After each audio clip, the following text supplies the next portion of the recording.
السلام علیکم ورحمۃ اللہ وبرکاتہ۔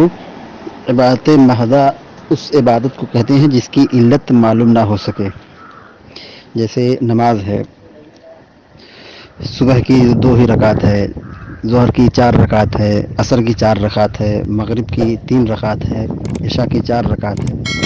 تو یہ جیسے حدیث میں بتایا گیا ہے اس کو ویسے ہی اس کو ادا کرنا ہے۔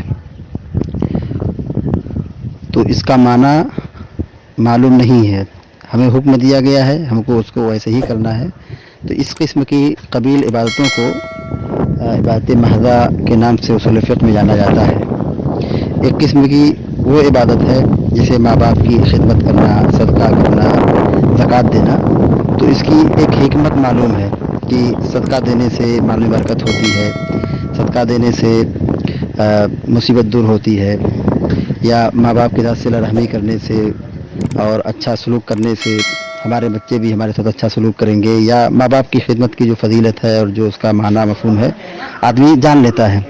لیکن 4 رکعت پڑھنے کی کوئی حکمت اور کوئی مصلحت ہمیں نہیں معلوم ہے، 2 رکعت پڑھنے کی کوئی حکمت اور مصلحت نہیں معلوم ہے، 3 رکعت پڑھنے کی کوئی حکمت اور مصلحت نہیں معلوم ہے۔ تو اس طرح کی جو عبادات ہیں جیسے نماز وغیرہ ہے، دعا وغیرہ ہے، تو یہ عبادت محضہ میں آتی ہیں۔